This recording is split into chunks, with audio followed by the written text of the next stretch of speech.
Let's get to it. The Saucy Boy. Once upon a time there was an old poet, one of those right good old poets. One evening, as he was sitting at home, there was a terrible storm going on outside. The rain was pouring down, but the old poet sat comfortably in his chimney corner, where the fire was burning and the apples were masting. There will not be a dry thread left on the poor people who are out in this weather, he said. "Oh, open the door! I am so cold and wet through!" called a little child outside.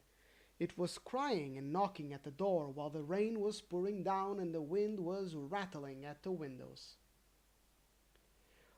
"Poor creature!" said the poet, and got up and took him by the hands. "Come to me, I will soon warm you. You shall have some wine and an apple, for you are such a pretty boy." All right, okay, let's keep going. And he was too. His eyes sparkled like two bright stars. And although the water flowed down from his fair locks, they still curled quite beautifully. He looked like a little angel, but was pale with cold, and trembling all over. In his hand he held a splendid bow, but it had been entirely spoiled by the rain, and the colors of the pretty arrows had run into one another by getting wet. The old man sat down by the fire, and taking the little boy on his knee, wrung the water out of his locks and warmed his hand in his own.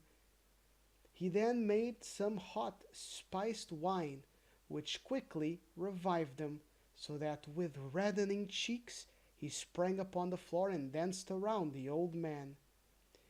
"You are a merry boy," said the latter. "What is your name?" "My name is Cupid," he answered. "Don't you know me?" "Don't you know me? There lies my bow. I shoot with that. You know, look, the weather is getting fine again. The moon is shining."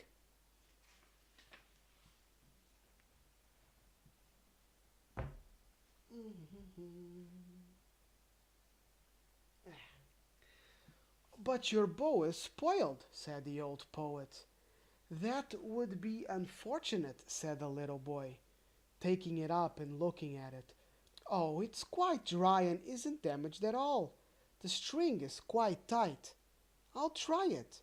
So drawing it back, he took an arrow, aimed, and shot the good old poet right in the heart. "Do you see now that my bow was not spoiled?" he said, and, loudly laughing, ran away. What a naughty boy to shoot the old poet like that, who had taken him into his warm room, had been so good to him, and had given him the nicest wine and the best apple. Definitely written for children, this one. The good old man lay upon the floor crying. He was really shot in the heart. "Oh," he cried, "what a naughty boy this Cupid is! I shall tell all the good children about this, so that they care never to play with him, lest he hurt them." And all good children, both girls and boys, whom he told about this, were on their guard against wicked Cupid. But he deceives them all the same, for he is very deep.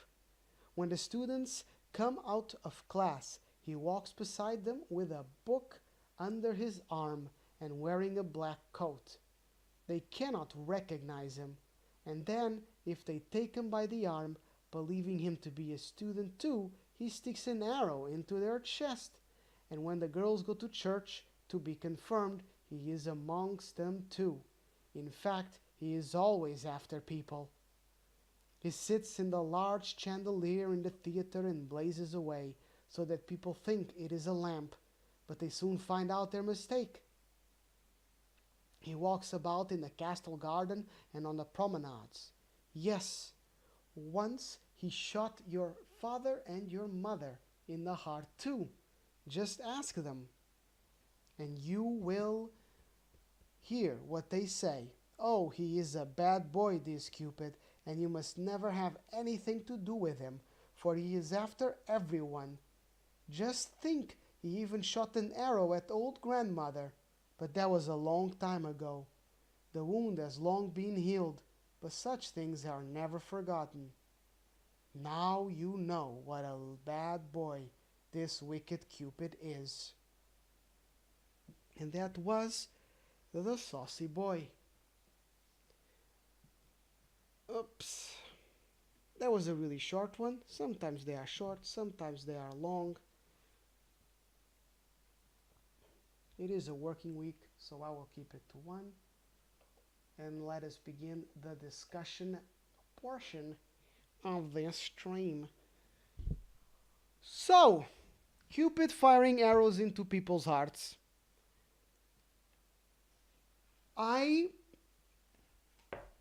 It is hard to know without proper research if the writer of the story I'm pretty sure this isn't the invention of Cupid, who gets people to fall in love by shooting arrows through their hearts, because it's not explicit. That is not explicit in the story that that's happening. And as I said, I no research. I have no idea. But it is definitely about the character, and you can tell by the very end. He is describing how Cupid fires arrows into people's hearts, boys and girls too. He points out. But most importantly, they mention specifically, yes, once he shot your father and your mother in the heart too. Just ask them and you will hear what they say. Oh, he even shot an arrow at old grandmother, but that was a long time ago. So there's clear, I would say, indication that this is Cupid getting people to fall in love with each other. But this is the only couple of sentences where they're halfway explicit about it, which is why I don't think the character was invented here. I think once again, the storyteller, the person who wrote this story, just wanted to write a funny little Looney Tunes-like tale around Cupid, the already established little angel boy.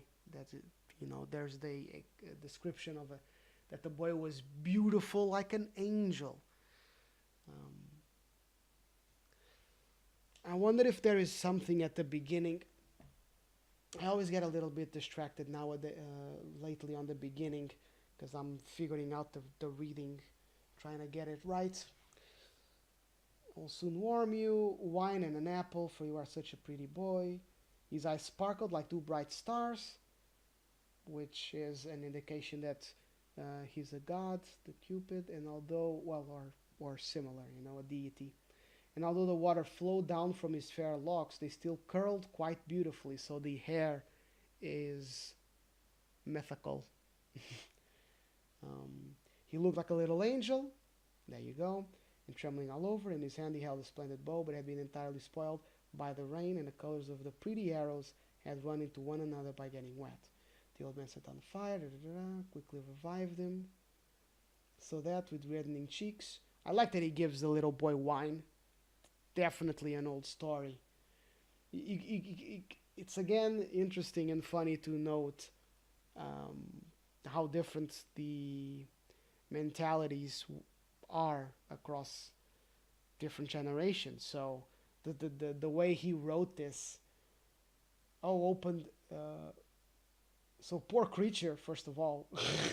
I don't think you would find that nowadays in books, but then the poet says, "Come to me, I will soon warm you. You shall have some wine and an apple, for you are such a pretty boy." It's a heck of a sentence would be a heck of a sentence to see nowadays in a normal book. That, unless the book was trying to be saucy and driving some kind of specific point. In any case, then you are a merry boy. What is your name? My name is Cupid. Don't you know me? There lies my bow. I shoot with that, you know. Look, the weather is getting fine again. The moon is shining. So Cupid is like, don't you know who I am? I mean, I shoot arrows. I make people fall in love. I'm Cupid, the. But your boy is spoiled. That would be unfortunate. Oh, it's quite dry and it isn't damaged at all. The string is quite tight. I'll try it. Do you see now that my bow, he said, and loudly laughing ran away. Best apple.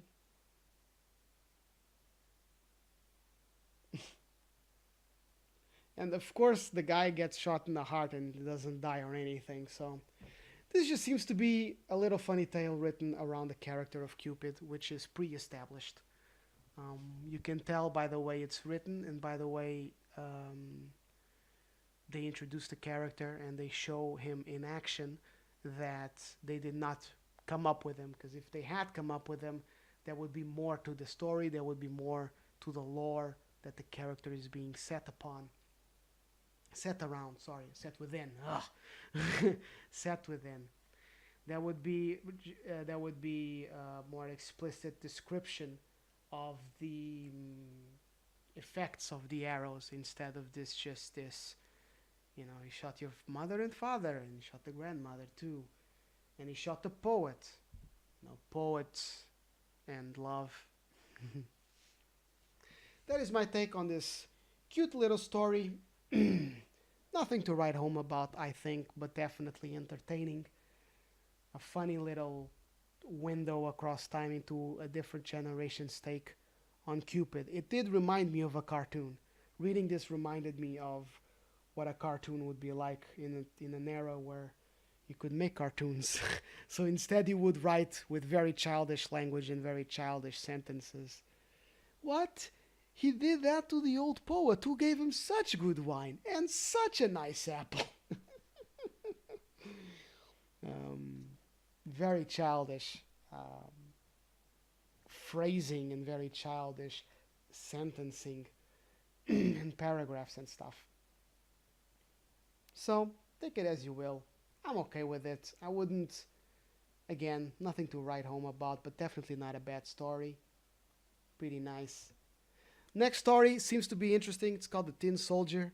From what I could see in the illustrations, it's gonna be something special. So be sure to come around tomorrow at about the same hour, for I will be here. Come what may, and whatever weather may appear, unless a comet, falls upon the earth, kills us all, then I'll probably not show up. Probably.